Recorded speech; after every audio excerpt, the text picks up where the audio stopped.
There may be a really good reason why you ended up in a divorce, but it still is a broken connection. The enemy can't take, God will use it. He'll use it for his good. And I see that in our journey, right? Like God really took something that was so broken, so ugly that my kids should have never had to experience, but did. But look at the blessing on the other side of it.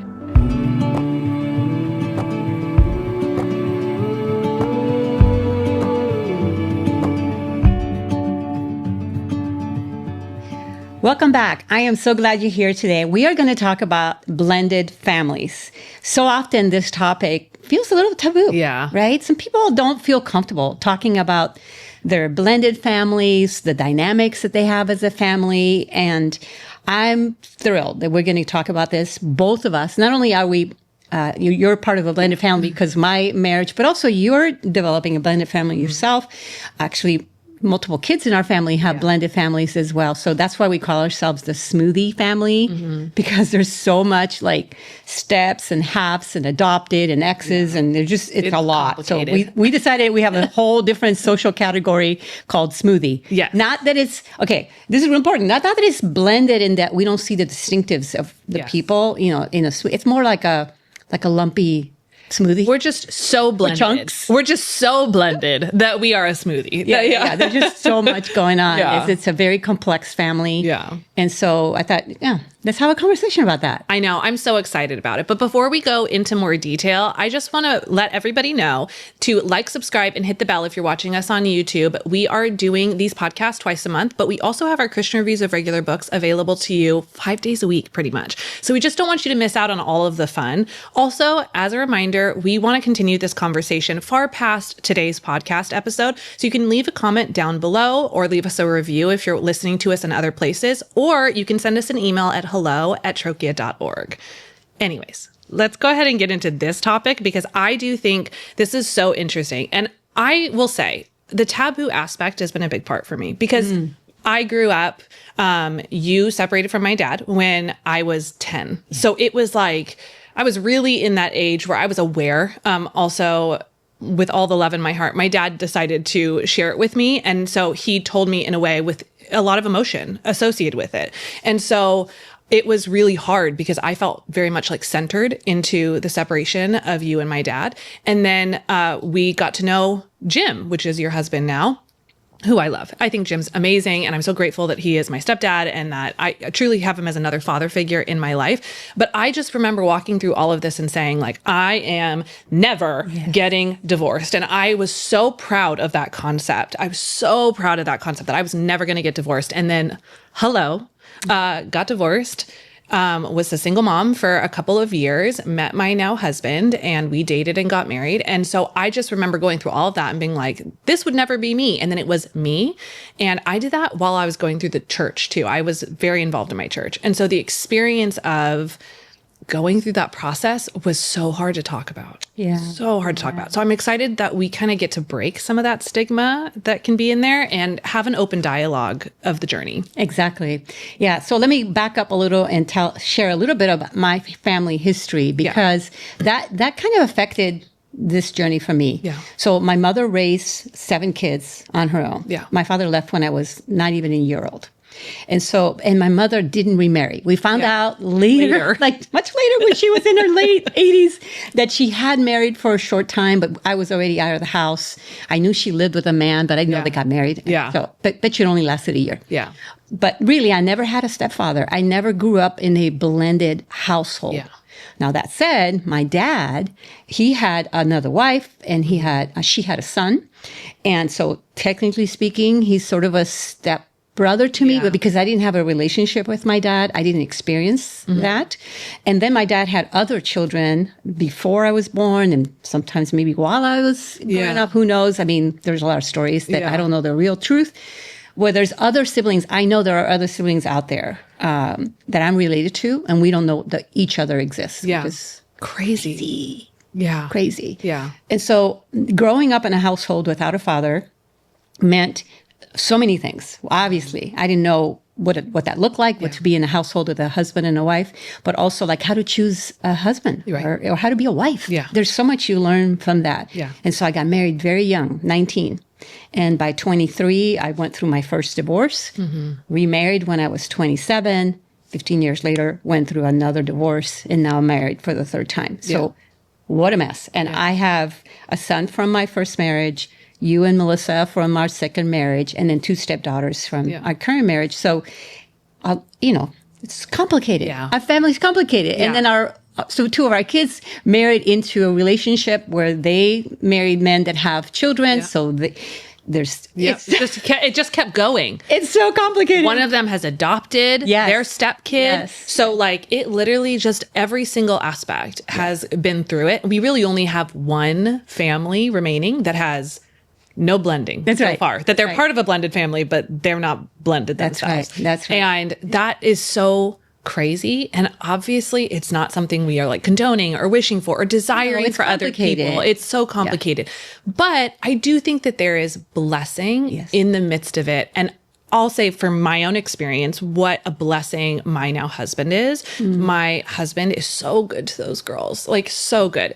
And if you are a single parent and you're looking for a good spouse, you want to find that person that's going to love your kids. So true. The way that you love your kids. And we'll get into that for your own story, because I know you have experience now, with stepkids and your experience of what that looks like. But what has been so beautiful is how Anthony has truly taken on my kids as his own. He does not think of them as anything else. He doesn't even call them bonus. They are 100% his kids.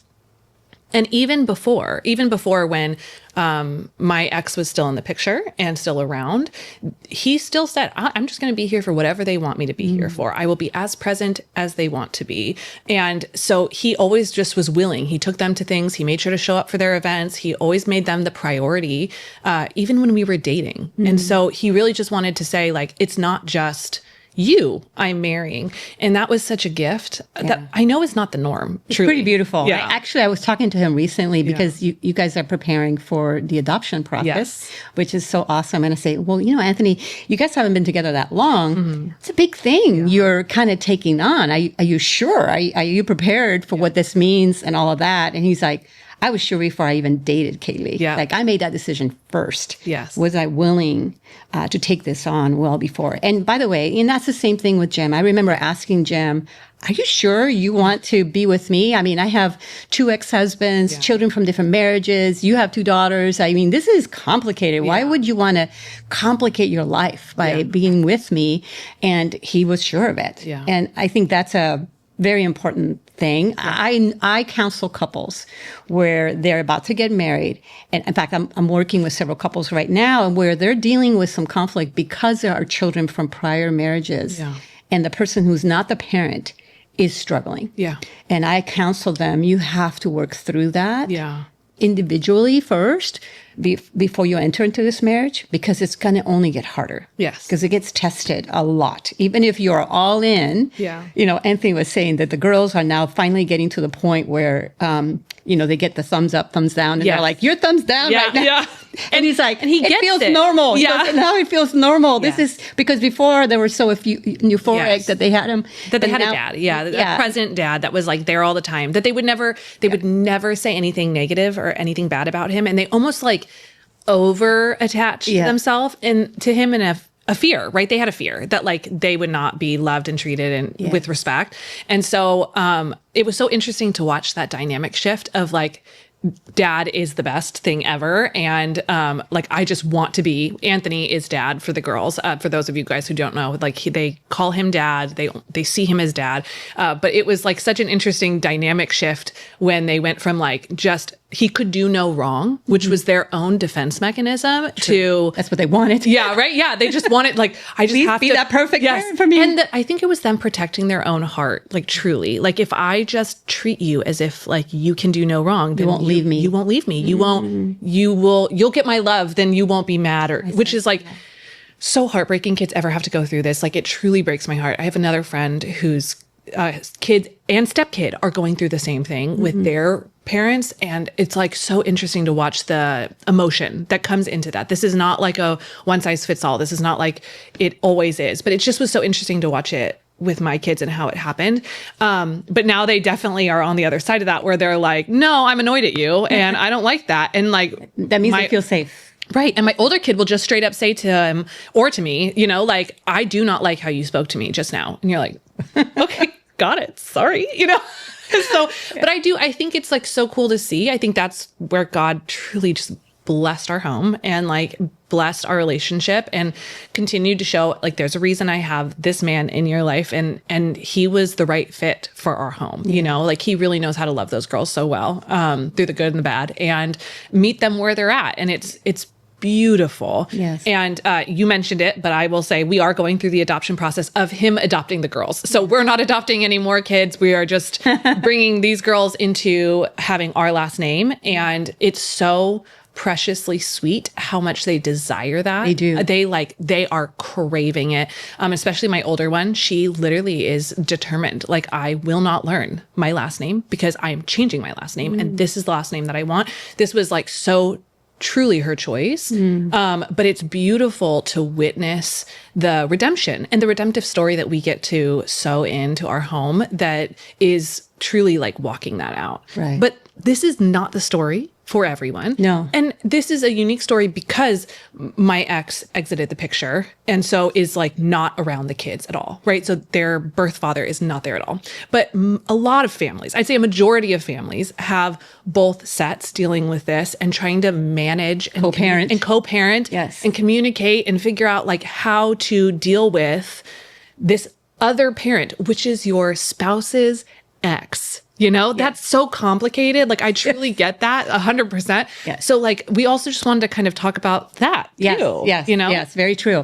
And, you know, Dr. Jenna Flowers, who we are hoping we will interview her coming up in the podcast. She wrote a book on co-parenting. She's wonderful. And she talks a lot about this. How can you work together as parents, biological parents to your children, to help them still, you know, flourish while there is a new person introduced into their life in a parental figure. Yeah. And I know when we first got married, Jim and I first got married, that was a big shift for you. So both you and Melissa were home. The other kids were already out of the house. So you dealt with Jim much more in a parental figure than the other kids did. Yeah. Well, obviously Jim's daughters did, but certainly more than Chad did. And that was a challenge because you had to figure out as a kid, okay, how do I incorporate this man into my life? I have a father who's active in my life, very active. You guys saw him all the time. And Jim had to figure that journey out too. And one of the beautiful things I really appreciate that Jim has done is he always felt like it's not my job to replace their dad. You know, you know, in some sense, Anthony is having to do a further work because there isn't the father figure. You know, their biological father's not in the picture. But for you guys, you had that. Yeah. And so he was respectful of that while at the same time you lived in our home. Yep. And that this was, he was the spiritual leader of our home. He's the leader in our marriage. And so therefore there's some respect and things that had to happen. Yeah. And that was a challenge. I remember. And when I was a teenager. Yes. Like, you went through some challenges. Yeah. I'm like, what is he telling me what to do? It was like the worst time. Not like, Jim's amazing, truly. I'm so grateful that he is my stepdad and that I get to have such a great relationship with him. Like, I've gone so far as to honor him in my wedding because I truly love him so dearly. Like, this is not just a person that married my mom. This is like a person who has a significant impact on my life. But it's so interesting because he definitely like walked into our family dynamic when we had to move, like we moved. Right. And so I was in a brand new school starting 9th grade and hormones and a girl being 14. And so like, I'm sure I was just a pain, you know? And then like all of these other aspects of like me also managing the emotions of it and all the processes, it was a lot, you know? Yeah. And, you know, as a child, and, you know, I see this often, as a child, your sense of loyalty to your biological parent plays a big role. Like, okay, how do I love this new person? Yeah. but still show my biological parent, hey, you're my I'm not Love, forgetting honor, that. and respect. Right? Yeah, totally. So it's this tension that children who have now these two sets of parents, I don't know what that's like. I'd never had a stepfather. So I don't know what it's like to have this divided loyalty or the pressure to demonstrate to a parent, no, you're still really important in my life. You know, for Jim's daughters, they were already out of the house. I didn't have that time with them that Jim had with you because, you know, we didn't live together. So our relationship had to develop differently. And for them, figuring out how to deal with this stepmom who's still a mother to kids in the house. So are they more important now to my dad? And so I constantly encourage Jim to spend one-on-one time with his girls, to reach out to them, to make sure they felt they were just as important to him. So not only did he have to manage how to love you and how to care for you, but also how to love his own daughters so they wouldn't feel like suddenly he was totally divided in his loyalty. Yeah. And I think that like part of it, we could always talk to the teen or the kid in that situation, but I also just want to talk to the parents in that situation. Yes, it gives empathy and compassion and understanding of your children and the journey that they're going through.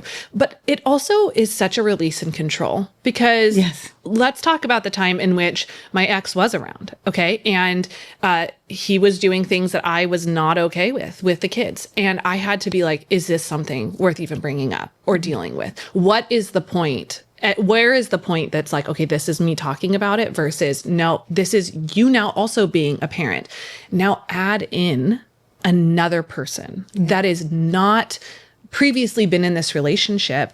And that's so complicated, right? And so I think that there's like constantly trying to find that balance and encouraging your kids, like of the space that they can hold and that they can love their parent fully, that you're not trying to kind of keep it against them or like keep them from feeling that way towards their other birth parent. But then also just to be present for them in the midst of what they're going through, because it's probably really complicated. Have you ever felt distant or disconnected on your journey of faith? Disconnected from God, from your church, from people? And you wondered, how can I grow deeper in my relationship with God? I get it. I've been there myself. In fact, this is the reason I wrote my book, Uncharted, Navigating Your Unique Journey of Faith. In it, I tell my story, and I also share stories of people in the Bible who struggled on their journey of faith. You're not alone. So I hope you will check this book out. Also, I prepared an 8-week study guide that allows you to not only do it on your own, study the book and the material, but you can also gather a group of people together, maybe your small group, and have a good discussion about the journey of faith. I think you'll find it a great blessing. And for those of you who want to go even deeper, we have an online course at trochia.org where you can see a set of videos. You can download a PDF version of the study guide and go even deeper on your journey of faith. I believe these resources will encourage you on your journey of faith and help you have a thriving faith that is fruitful and a blessing to yourself and to others. As you were sharing that, I'm thinking about so much that children have to deal with through a blended family. I mean, the adults are making the decisions, right? And by the way, and I'm when I say children, I mean adult children. Yes, totally. Even it's not. It doesn't matter what age you're at. Once your parent remarries, it's like they made that decision, and now you have to somehow incorporate into this new reality. And so I did not deal with that personally, but yet here I am as an adult. Kind of imposing that reality on all of my kids or not. And I feel the weight of that. I feel the weight of like, wow, I made decisions that really complicated my children's lives.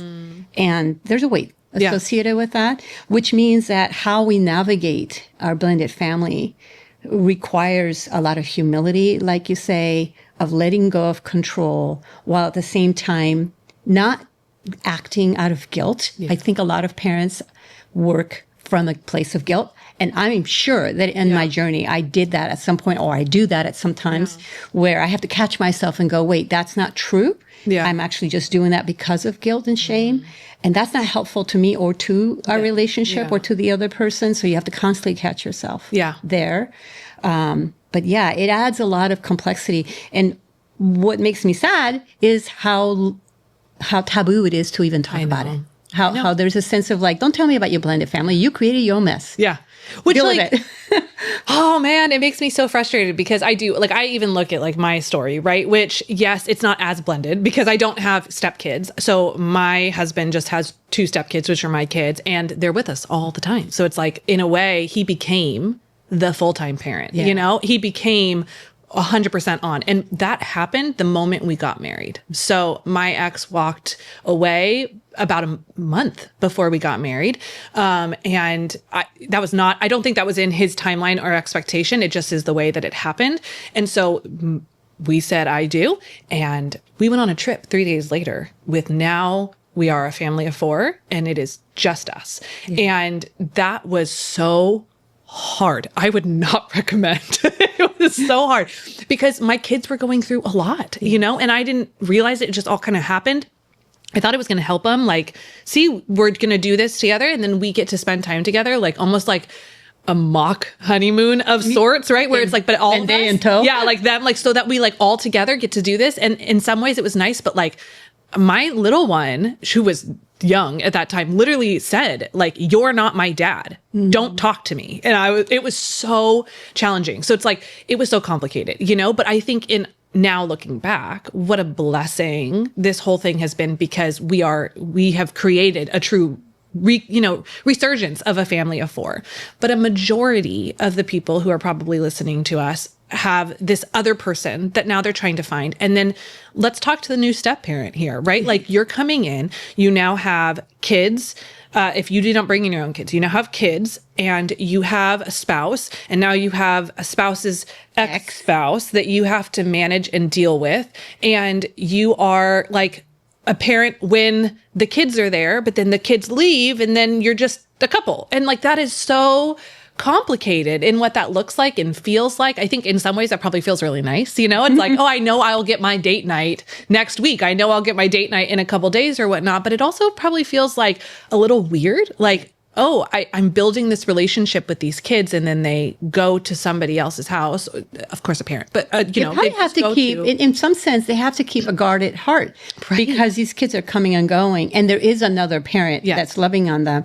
So again, not being in that situation directly, but I have to imagine that, okay, Jim and I now are empty nesters. Yeah. So nobody's living with us, just the 2 of us. And we have the grandkids come often. We're going to have them here pretty soon. Tomorrow. And the house gets really noisy and messy. And it's really fun. And then they all leave and the house is quiet again and clean. Yeah. And, we enjoy that. Yeah. We enjoy the chaos. We enjoy the silence. Well, I got to believe a person who has stepchildren like this kind of goes back and forth like that. Yeah. Oh, it's sort of busy now. Yeah. We got kids and all that's going on. Oh, they left. Oh, that's just the 2 of us. Yeah. And they're going back and forth. So I got to believe the relationship with those stepchildren is affected by this sort of gyration. Right. And there's no fix to that because you do want kids to have a relationship with their parent. Yes. I was abandoned by my father. I don't like that the girls experience that. It saddens me. Yeah. So we don't want that. We want a relationship with our ex. We want a good relationship and co-parenting. Yeah. But at the same time, recognizing that just creates a dynamic. Right. And that you lose a sense of, even as the parent in this situation, you lose a sense of control when that kid exits and goes to the other parent's house. Now that parent may be making decisions, especially as the kids get older, right? And like they may be doing feed them or how late they stay up or do they do their homework. Or who they play with or hang out with that you may not agree with, right? There's like such a limitation. You're not going to be like, hey, are they in bed on time? Are they doing X, Y, Z? Yeah. So you have to kind of find that balance of like, okay, I married you. I had kids with you. I trust you to care for these level kids. Because we got divorced, right? So there's always that tension too. Right. And so it's like, it's so complicated. And I think even as the parent themselves, that's such a difficult aspect. But then you have the step parent and now they don't have a relationship with that ex except for through your partner. Right. And now you're trying to manage like the kids and being at events. And I mean, it's complicated. Yes. Okay. So by now everyone's going, I know it's depressing. It's hard. Let's talk about where the positives come in, because I think we can go on circles talking about, right? All the challenges, because there's a lot of them. Yeah. But let's talk about the blessings, because like for me, my own personal journey of now being a parent of 5 children, 2 of them stepchildren, the rest my own, I feel so blessed to have just more children to love. Yeah. Jim's mom used to say that whenever a child came into the family, a new member to the family came, it wasn't that she had to now redivide her heart amongst more people. So it's like a pie. Oh, God, we got to cut it in smaller pieces because there's a lot of people. She says, no, my pie grew bigger. Yeah. My heart grew bigger. So I now love more. Yeah. And I feel like that's a beautiful picture for me. To me, I didn't change how much I love you. Right. I actually now love more. Right. Just like, because God's heart of love is infinite. Yeah. I feel like I get to grow in that kind of love because now I have more people to love. Yep. And love deeply, not just love casually. Yeah. So that's a really good development for me. Yes. The other thing I've learned from being a stepmom is respect for the other parent, like learning how to honor that parent, honor that relationship, encourage my husband to honor his relationship with his kids, make it a priority. I'm constantly saying, did you call so-and-so? When's the last time you talked to them? When are you going to spend one-on-one time with them? I'm constantly asking him questions like that, which he loves. He really appreciates because he gets busy. And, all of a sudden a month goes by, he's like, oh yeah, I haven't called that person. And so I feel like both of us are learning a higher level of love. So I think that's a blessing. Yes. I also will say in scripture, in Genesis 50, is a really beautiful quote that I think we can then utilize to talk about this. It says, it's Genesis 50, 20 and 21. And it says, you planned evil against me. God planned it for good to bring about the present result, the survival of many people, right? So it's actually Joseph talking about this journey. But I want to just also touch on the beginning of verse 21, which says, therefore, don't be afraid. I will take care of you and your children. I love that. So it is such a reminder. I feel like that's such a good verse for us to just even address, because the reality is the enemy can take all of this and he can twist it and he can make it super ugly. And divorce is a broken connection that God tried to bring together that broke, right? It may have been for all the right reasons. There may be a really good reason why you ended up in a divorce, but it still is a broken connection. But the enemy can't take, God will use it. He'll use it for his good. And I see that in our journey, right? God really took something that was so broken, so ugly that my kids should have never had to experience, but did. But look at the blessing on the other side of it, right? I actually thought I'd never get divorced. And then I thought, if I get divorced, I'll never get remarried. And then I met my husband, and my husband was so good to my kids. What a blessing. Yes. And I look at our whole family dynamic, and what a blessing, right? We have, one of our family members has a stepkid that they ended up adopting. Yes. And so that story got to have closure and completeness and wholeness because of that story. And we have more people that we get to be with and spend time with, go on family vacations with. And yes, it's chaotic, but that's family. You know what I mean? That's also family, is the good and the bad and all the in between. And so it's such a blessing to see. I personally love my relationship with Jim. I am so grateful for it. And although the divorce was difficult and the remarriage was hard, the result of that 20 years later is that I have a beautiful parental figure that I would not have had otherwise, that I actually get to grow in relationship. And not just me, my husband does. Yeah. My husband and Jim go on mandates once a month and have coffee and have hard conversations and good conversations. And my husband's better because of the relationship with Jim. And that is a direct result of the blending that has happened across our family. Yeah. Well, this is the story of Joseph. Just to remind those of us who may not know the story, Joseph was one of 12 kids. Yeah. And his father showed favor to him, which is sometimes that happens. Yep. And Joseph made the big mistake of opening his big mouth and share about these dreams that he was having, which ultimately did turn out to come true, but not in the way that he thought, perhaps. Yeah. And his brothers get so jealous, they literally first decided they want to kill him. Thank goodness they didn't. Yeah. But they sell him off to slavery to the Egyptians, and he ends up in Egypt, goes up in stature and authority to the point where he now is in a position to help his family because there's a famine in the land. And when the family comes to get food, they don't recognize him. He's now a grown man. He's been there for a long time, but he recognizes them. Yeah. And so what's really beautiful about this part of the story is he reveals himself to them, and they're terrified. They're like, okay, now you're in authority. You could hurt me. Yeah. You can put us in prison. You cannot feed us. We will all die. But he doesn't. He forgives them, which brings to the point. One of the blessings of being in the blended family is that you have to be more intentional, I think, to show grace, to be forgiving, to be generous with people, with your time and your patience, right? Your presence, to be, you just learn so many things. Joseph learned the hard way what it looked like to be humble and to forgive. Yeah. And like you say, the enemy meant for him to be killed and destroyed. And instead, God used him to save his family, not just his family, all the people that became the nation of Israel. Yeah. And so, I don't know what your blended family looks like. It could be really messy, very painful. But know this, if you give your family to God, he will use it for his purposes, and he'll bring about good. He will. You can trust him in that. I believe that. You see it in scripture. I mean, the reality is we're all part of a big blended family because, as far as God's concerned, Jesus put together the nation of Israel, his people, with Gentiles, people who are not Jewish. And he brings us together into a blended family. The church is a blended family environment. It brings all the same complications that you and I have talked about. And yet there is where God works and brings a blessing to the world. Yes. And so God's always looking to redeem and restore. Yeah. So don't you think our family, in a way, it's a beautiful picture of redemption. 100%. And you see the stories that have been, all of us, all the different stories. Yeah. I don't think there's one story out of our family that you couldn't see a redemption arc truly over the whole thing. True. Yeah. Like every single one of our family members who have dealt with their own blended family have also experienced beautiful redemption. And I even think in the story of our family, like remove all of our kids, and all of the other things. If you just look at us five, there's been redemption in that. Yes. From where we started and where everyone was at when it happened to 10 years from there. And then even recently, right? Like I do think that God continues to heal and cover.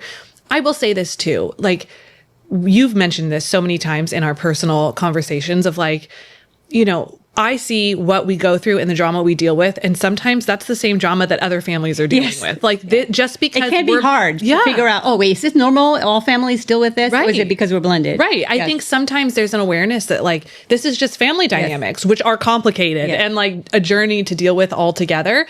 And so even if you're a family that is completely like, you've been married forever, your kids have been married forever, that's fantastic, by the way, amazing, God bless you.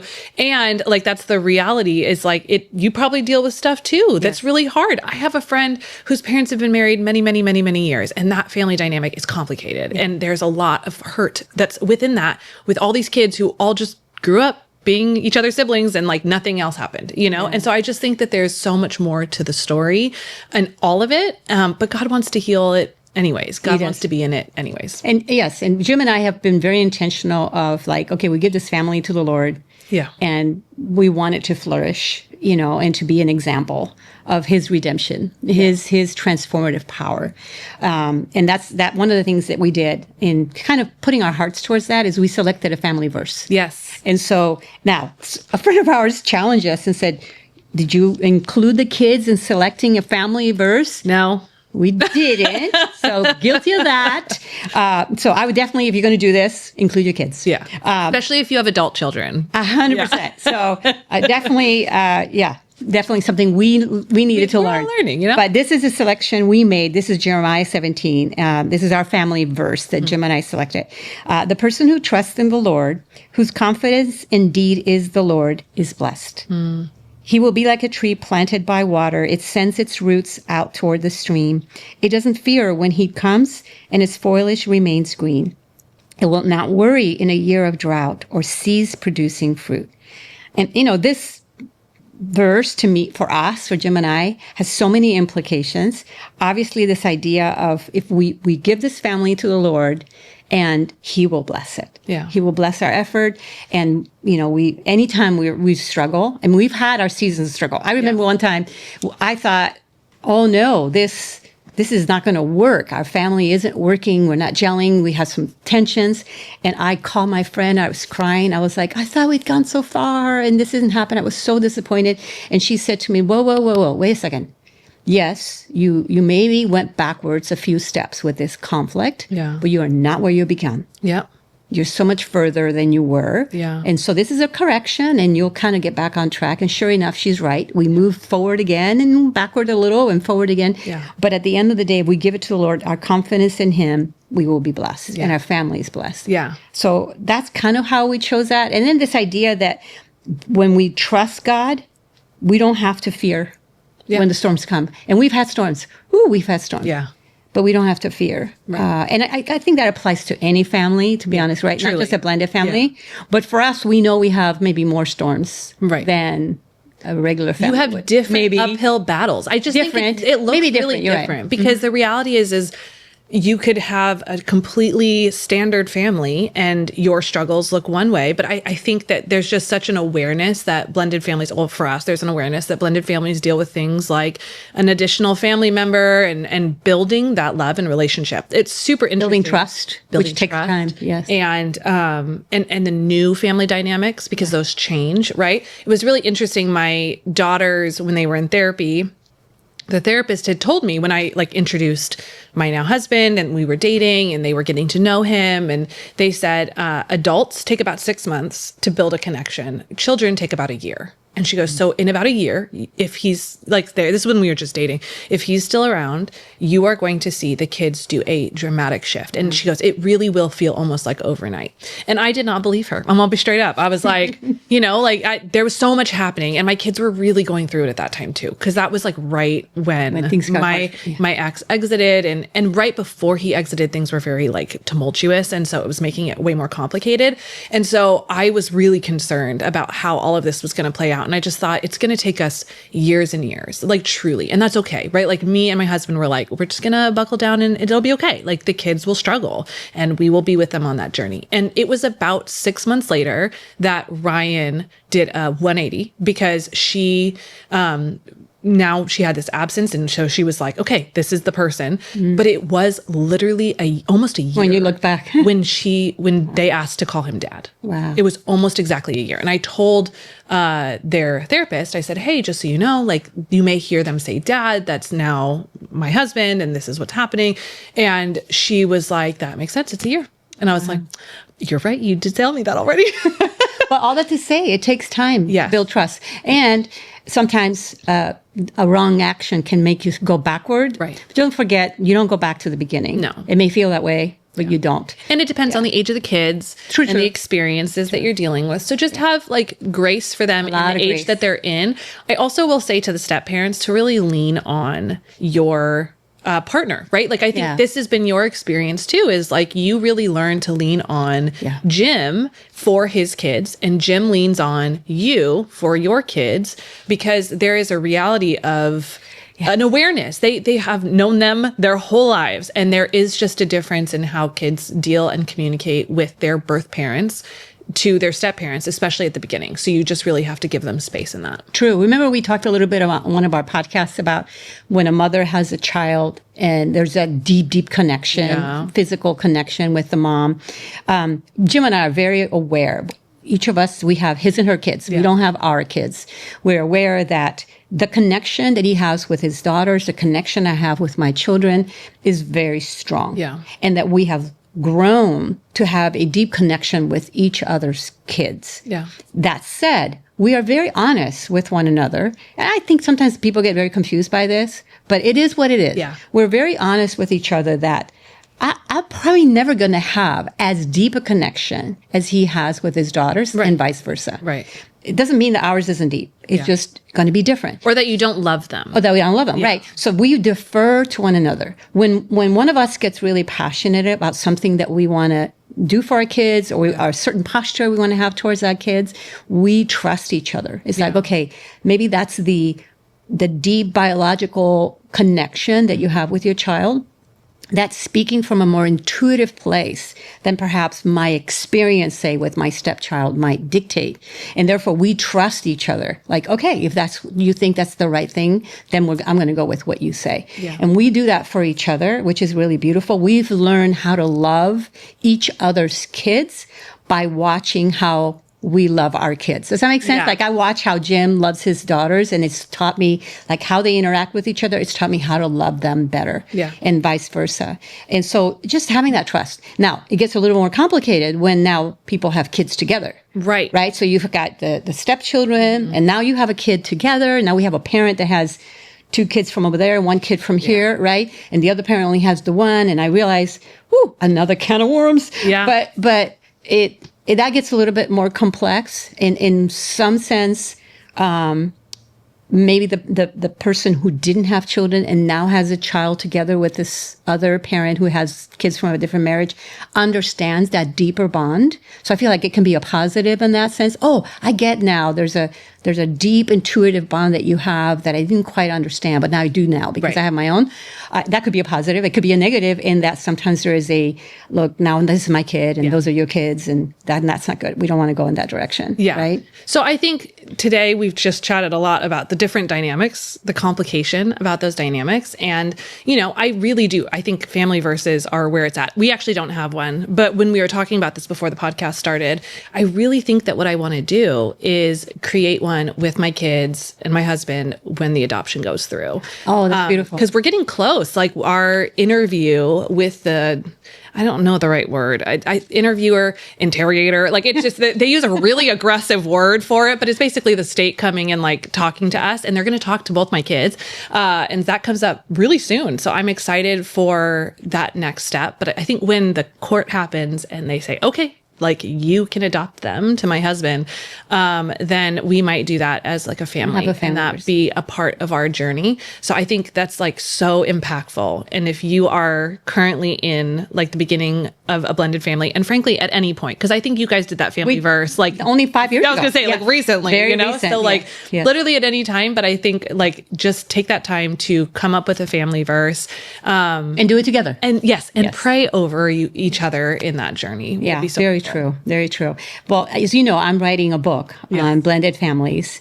And so that will come out next year. So excited. And that book I'm framing it on the Beatitudes. So every chapter is one part of the Beatitude, blessed are, et cetera. Yeah. And in the whole book, basically, at the end of the day, is have confidence in the Lord with your family. Like trust Jesus with your family. If there's one message I want people to hear today from this conversation is, bring God to the center of your family, no matter how complicated, whether it's blended or not, and watch Him at work in it. And obviously, trust Him. Like, the proverb that says, trust not in your own understanding, right? Mm-hmm. But lean on God and His wisdom. Yeah. Having a family verse is a good way to remember I'm trusting God and not myself in this journey. And I think there we'll experience blessing. Yeah, so absolutely. Well, thank you so much for joining us today. It was an awesome conversation. But again, just a reminder, we don't want the conversation to end here. So make sure to send us an email at hello@trochia.org. Or if you're on YouTube, you can leave a comment down below. Let us know what you took away from today's podcast episode. And we can't wait to see you on the next one. God bless you.